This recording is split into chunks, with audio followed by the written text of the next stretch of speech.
तो अब हम लोग जो अध्ययन करेंगे वो करेंगे डाइजेशन के बारे में, यानी कि पाचन के बारे में। किसके बारे में? डाइजेशन, यानी कि डाइजीन टैबलेट जो होता है ना, मतलब पचने वाला होता है, इसलिए डाइजेशन के बारे में या पाचन के बारे में, उसको हिंदी में हम लोग पाचन कहते हैं।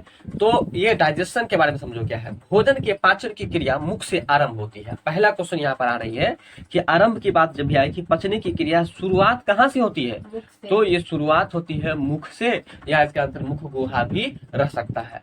ठीक है, अगला क्वेश्चन बन रहा है, भोजन को दांतों से चबाया जाता है, ये सही बात है, सभी जानते हैं। और लार ग्रंथि से, सही बात है, ये भोजन को पचने में दांत सहायक करता है, लार ग्रंथि सहायक करता है। लार का स्राव होता है, स्राव मतलब क्या होता है? निकलना होता है। तो याद रखो, भोजन की पाचन की क्रिया मुख से शुरू होती है, और यह जो है सो शुरू होती है तो दांत से चबाया जाता है, और लार ग्रंथि से ये क्या होता है कि लार का स्राव होता है, मतलब कि लार ग्लैंड, ग्लैंड मतलब लार ग्रंथि जो है ना, उससे लार निकलता है, और वो लार निकलने के बाद ही वो लार जो होता है ना, वो क्या किसमें मदद करता है? नहीं, निगलने में मदद करता है वो, ठीक है ना, निगलने में मदद करता है, क्योंकि वह मुंह में ना नमी उत्पन्न करता है, जिसके कारण से वह निगल जाता है, भोजन अंदर चला जाता है आसानी से। ठीक है, तो लार ग्रंथियों से लार का स्राव होता है, और जिसके कारण से भोजन पच जाते हैं। तो पहले बताओ तो कि भोजन का पाचन का प्रारंभ कहाँ से होता है? मुख से होता है, और लार ग्रंथि से लार का स्राव होता है। अब आगे चलो कि मनुष्य में लगभग 1.5 लीटर लार प्रतिदिन निकलता है। ये क्वेश्चन हम कल भी पढ़ चुके थे कि हाँ, 1 लीटर से 1.5 लीटर नहीं, 1.2 से 1.5 तक, यानी कि 1 किलो 200 ग्राम से लेकर के ऐसे करके था, लगभग 1.5 लीटर। वो दूसरा चीज था, ये वाला दूसरा चीज, वो जो तुम पढ़े थे वो दूसरा चीज था। चलो, तो समझ में आ गया होगा कि मनुष्य में लगभग डेली 1 लीटर से 1.5 लीटर तक लार प्रतिदिन, यानी कि डेली निकलता है। कितना से कितना? तो 1 से 1.5 लीटर डेली निकलता है लार। ठीक है, लार कहाँ से निकलता है? तो लार ग्रंथि से यार, लार ग्रंथि से निकलता है ये। ठीक है, अब आगे चलो कि लार जो निकलता है उसका स्वाद कैसा होता है, यानी कि उसकी प्रकृति कैसी होती है। तो लार अम्लीय होता है। देखो, ल से लार, ल से लिए, लिए मतलब अम्लीय। क्लियर है? लिए तो अम्लीय, लिए तो अम्लीय, यानी कि लार तो लिए तो अम्लीय। ठीक है, अब आगे चलो, लार में मुख्यतः 2 प्रकार के एंजाइम पाए जाते हैं। लार में कितने प्रकार के एंजाइम पाए जाते हैं? 2 तरह के एंजाइम पाए जाते हैं। पहला है टाइलिन, दूसरा है माल्टोज। तो लार में कितने प्रकार के एंजाइम पाए जाते हैं? अब देखो, लार वर्ड में ना 2 लीटर आ रहा है, इसलिए याद रख लो कि लार में 2 लीटर है, इसलिए 2 प्रकार के एंजाइम पाए जाते हैं। एक टाइलिन और दूसरा तुमको माल्टोज। क्या क्या है? टाइलिन और माल्टोज है। लार में कितने प्रकार के एंजाइम पाए जाते हैं? 2 प्रकार का, टाइलिन है, दूसरा क्या है? माल्टोज है। टाइलिन है और दूसरा क्या है? माल्टोज है। ठीक है, अब आगे चलो, आगे है टाइलिन जो है भोजन में उपस्थित स्टार्च को माल्टोज में बदल देता है। टाइलिन जो है वो भोजन में उपस्थित स्टार्च को माल्टोज में बदल देता है, और माल्टोज नामक एंजाइम माल्टोज को ग्लूकोज में बदल देता है। टाइलिन जो है ना भोजन में उपस्थित स्टार्च को माल्टोज में बदल देता है। टाइलिन क्या करता है? तो भोजन में उपस्थित स्टार्च को माल्टोज में बदल देता है। ठीक है, भोजन में जो उपस्थित है स्टार्च, उस स्टार्च को जो है तो तुमको माल्टोज में बदल देता है, और माल्टोज नामक एंजाइम माल्टोज को ग्लूकोज में बदल देता है। भोजन में उपस्थित स्टार्च को माल्टोज में बदल देता है। ध्यान दो, टाइलिन का काम क्या है? तो टाइलिन का काम है भोजन में उपस्थित स्टार्च को, ये सही है, ये लाइन सही है, वहां जो लिखा था वो गलत था। स्टार्च को, किसको? तो स्टार्च को माल्टोज में बदल देता है। टाइलिन एंजाइम का काम है कि भोजन में जो उपस्थित रहता है क्या चीज? तो स्टार्च, और स्टार्च को माल्टोज में बदलने देने का काम करता है टाइलिन, और माल्टोज, माल्टोज नामक एंजाइम माल्टोज को ग्लूकोज में बदल देता है। अब देखो फिर वही पर आ गया, माल्टोज नामक एंजाइम माल्टोज को ग्लूकोज में बदल देता है, तो अपने आप को बदल देगा ये कैसे होगा? कहाँ हुआ लिखा हुआ?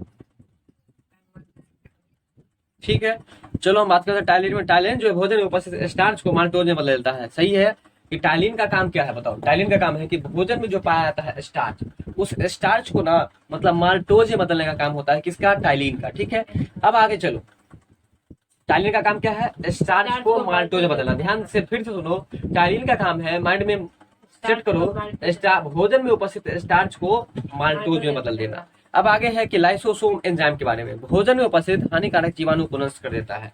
ठीक है, इसका नाम है लाइसोजाइम। लाइसोजाइम एंजाइम जो है इसका काम है, लाइसोजाइम का, कि भोजन में जो पाया जाता है हानिकारक जीवाणु, उस जीवाणु को नष्ट कर देना।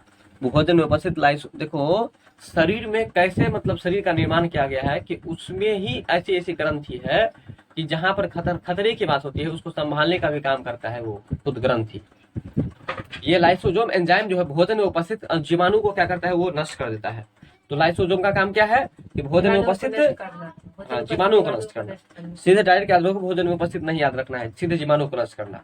ठीक है, अब इसके बाद चलो, इसके बाद लिखा है कि भोजन आहार नली के माध्यम से आमाशय में जाता है। तो सबको पता है किसके माध्यम से जाता है, आहार नाल के माध्यम से, आहार नाल के माध्यम से या आहार नली को बात बराबर है, अमाशय में आ जाता है। और अमाशय से अनेक अम्लीय गलत लिखा हुआ है, अमाशय से अनेक अम्लीय रस निकलता है। और अमाशय से अनेक अम्लीय रस निकलता है, क्या क्या निकलता है, तो सबसे पहले HCl निकलता है, मतलब कि हाइड्रोक्लोरिक अम्ल निकलता है, इसका जठर रस होता है, ठीक है, इसका रेनिन होता है, पेप्सिन होता है, लाइपेज होता है, एमाइलेज होता है और पीतरस होता है। ये सब निकलता है तुमको कहाँ से, अमाशय से निकलता है। अमाशय का मतलब पेट। देखो इसमें इतना इसलिए है क्योंकि अमाशय मतलब पेट, और पेट में पूरा ग्रंथि भी आ गया ना, इसलिए ज्यादा बढ़ गया है। लेकिन मुख्य रूप से अगर पूछा जाए तो पेप्सिन कहीं और से निकलता है, पीतरस कहीं और से निकलता है, जठर रस कहीं और से निकलता है, लेकिन पूरा पेट का विवरण दे दिया है, इसलिए इसमें ये है तुमको। लेकिन ये खास महत्वपूर्ण यहाँ पर नहीं है, इसलिए इसको इतना याद रखने की जरूरत नहीं है। जो ये क्लियर जहाँ पर है कि पीतरस कहाँ से निकलता है, तो यकृत से वो याद रखने की जरूरत है। जठर रस कहाँ से निकलता है, तो जठर ग्रंथि से, इस तरह से।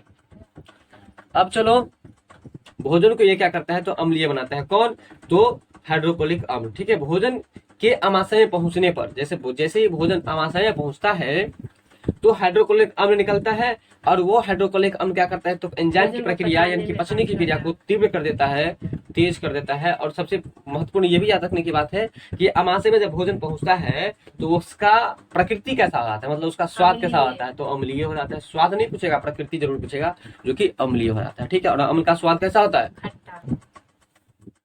तो अगला पॉइंट है, पेप्सिन प्रोटीन को प्रोटीओजेज में फिर पेप्टोन में परिवर्तित कर देता है।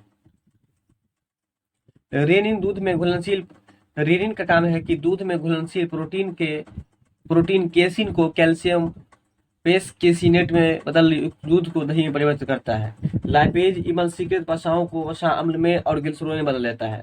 ठीक है, याद रखो कि लाइपेज का काम जो है इमल्सीकृत वसा को वसा अम्ल में और ग्लिसरॉल में बदलता है। लाइपेज का काम क्या है, तो इमल्सीकृत वसाओं को वसा अम्ल में और ग्लिसरॉल में बदल देता है। आगे है, एमाइलेज कार्बोहाइड्रेट का पाचन और ट्रिप्सिन प्रोटीन का पाचन करता है। एमाइलेज का काम क्या है, तो कार्बोहाइड्रेट का पाचन करना, कार्बोहाइड्रेट को पचाना एमाइलेज का काम है, और ट्रिप्सिन प्रोटीन को पचाना। ठीक है, एमाइलेज का काम क्या क्या है, एमाइलेज का काम है कार्बोहाइड्रेट को पचाना और ट्रिप्सिन प्रोटीन को पचाना। ठीक है, तो यहाँ पर दो क्वेश्चन को याद रखेंगे हम लोग। पहला कि लाइपेज का वर्क क्या है, तो लाइपेज का वर्क है इमल्सीकृत, बोलेगी इसके बाद ही क्लियर होगा, इमल्सीकृत वसा को वसा अम्ल में और ग्लिसरॉल में बदलना। बोलो, इमल्सीकृत वसा को, इमल्सीकृत वसा को वसीय अम्ल में और ग्लिसरॉल में बदलना। ठीक है, लाइपेज का काम क्या है, फिर से बोलो, उच्चारण तोड़ो, नहीं बोलोगे तो नहीं होगा। इमल्सीकृत वसाओं को वसा अम्ल में और ग्लिसरॉल में बदलना। अब एमाइलेज का काम क्या है, एमाइलेज का काम है कि कार्बोहाइड्रेट को पचाना, और दूसरा है ट्रिप्सिन प्रोटीन को पचाना। ठीक है, क्या क्या है एमाइलेज का काम, कार्बोहाइड्रेट को पचाना और ट्रिप्सिन प्रोटीन को पचाना। क्लियर है, आगे चलो, आगे लिखा है, अब आगे चलो, अमाशय में क्रामाकुंचन गति समाप्त होने के बाद भोजन छोटी आंत में चला जाता है और इसमें बचे हुए भोजन का शोषण होता है। तो छोटी आंत में भोजन का क्या होता है, शोषण होता है, अवशोषण होता है, और अनपचे भोजन का पाचन दोनों होता है। यानी कि देखो यहाँ पर दो बात है कि छोटी आंत में क्या होता है, कि पहला बात है कि अवशोषण होता है भोजन का, दूसरा बात है कि जितना भी अनपच भोजन आता है उसका भी पाचन वहां पर हो जाता है छोटी आंत। ठीक है, आगे चलो, सुक्रोज शर्कराओं को फ्रक्टोज में, सुक्रोज जो है शर्कराओं को है ना फ्रक्टोज में और ग्लूकोज में बदलता है। सुक्रोज का काम क्या है, सुक्रोज का काम है सुक्रोज को फ्रक्टोज और ग्लूकोज में बदलना। यानी कि शर्करा को है कि नहीं, क्या काम है करना, फ्रक्टोज को ग्लूकोज और ग्लूकोज में बदलना। अब आगे चलो, सुक्रोज का काम है शकरा को फ्रक्टोज और ग्लूकोज में बदलना। अब आगे है कि लैक्टोज शकरा को गिलेक्टोज तथा ग्लूकोज में बदलता है। लैक्टोज का काम क्या है? तो शकरा को गिलेक्टोज तथा ग्लूकोज में बदलना। लैक्टोज का काम क्या है? शकरा को गिलेक्टोज तथा ग्लूकोज में बदलना। लैक्टोज का काम क्या है? तो शकरा को गिलेक्टोज तथा ग्लूकोज में बदलता है। ठीक है, लैक्टोज का काम है शकरा को ग्लूकोज तथा, ये भी तुमको याद रखने की चीज है, रटना पड़ेगा, रटना नहीं है मतलब बार बार इसको पढ़ना पड़ेगा। ठीक है, लैक्टोज का काम क्या है कि शक्कर को यानी कि शकरा को गिलेक्टोज में और ग्लूकोज में बदल देना। अब है लाइपेज। लाइपेज का काम क्या है? तो लाइपेज का काम है तुमको वसा का पाचन करना। लाइपेज का काम क्या है? तो वसा को पचाना। लाइपेज का काम क्या है? वसा को पचाना। फिर आगे चलो, इरेप्शन। इरेप्शन प्रोटीन के अनपचे भाग को अमीनो अम्ल में बदल देता है।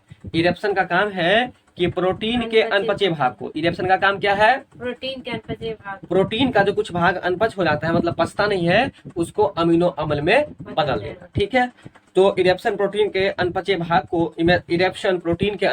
को अमीनो अम्ल में परिवर्तित कर देना। ये तुम्हारा किसका काम है? इरेप्शन का काम है। ठीक है, लाइपेज का काम क्या है? वसा का पाचन करना।